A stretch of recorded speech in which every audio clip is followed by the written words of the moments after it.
I'm really pleased, Dan, for Lingard as well, because, it was a bit like Dele Alli. The two of them seem to have lost their way a little bit. A couple of years ago, whatever it was, raving about them in England performances. They were just about automatic picks for England, and then they lost their way. So it's certainly great to see Lingard, playing, enjoying himself, and get a bit of form again. Well, he's certainly given himself a chance it might be an outside chance of getting himself back into the England squad, because he's on the pitch playing really, really well. You never know. He's never really let Gareth Southgate down. He's got the trust of the manager. Yeah. And to me, when I watch him play now, Jesse Lingard, he looks more motivated than ever. It's like people have been criticising him for so long. He's lost his way. He's nowhere near the England squad. It's kind of like, come back, West Ham are flying. He wants to show people he's still a good player. He's still got a lot to offer.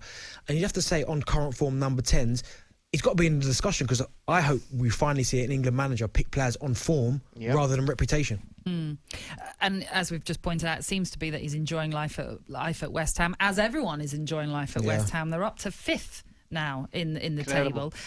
When they moved to the London Stadium, the fans were promised European football, and that's part of the reason some of the fans fell out with the board, because it's been a while now since they've been at the London Stadium, and for many seasons they haven't really been challenging at the top end of the table. It's a different situation right now, Darren. Do you think they could break into the top 4 this season? No, I don't. All right then, thank you. No, I don't think they'll finish in the top 4. I think 5th is they're more than capable of finishing, certainly in the Europa.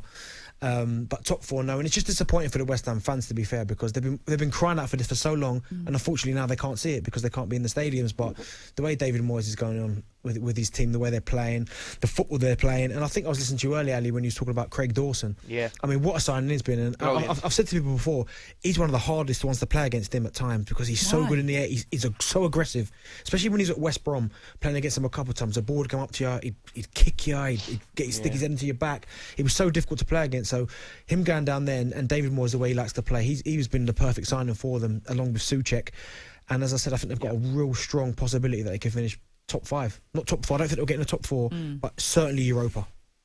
I mean, just nonetheless, being up there as they are right now is credit to David Moyes, credit to his backroom staff and all the work they've done at West Ham. And when you consider the manager of the season, which I know is perhaps a little bit early to call right now, because anything can happen and things can certainly change, will he be a contender, Darren, for you? If they finish roughly where they are, I think they can be. But I think if you look at managers of the season, I think Pep would have to take some beating from where Manchester City were, and the way people completely ripped them off and said, that's it, this is Liverpool's title. They might not even finish in the top 4, I'd heard people say. They're now one of the best teams probably in world football, the way they're playing right now.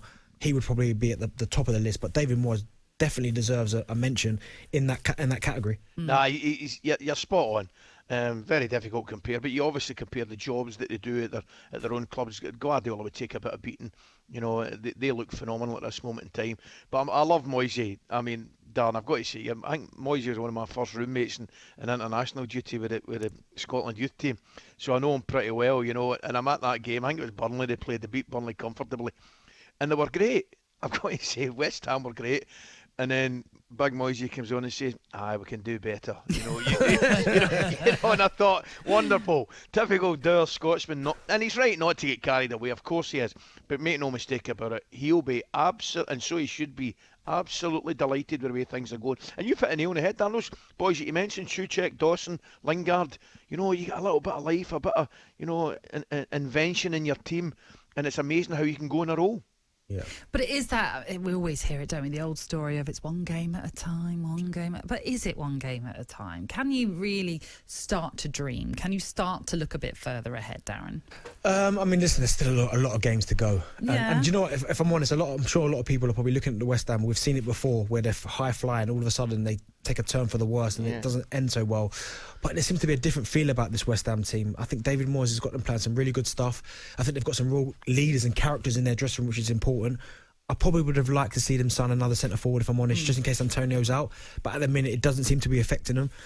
But yeah, I think for sure West Ham fans can surely start to dream, because it's not like they're fortunate to be up there. It's because they're playing very, very well at the minute. So you have to say great credit to David Moyes and the players that he's got down there.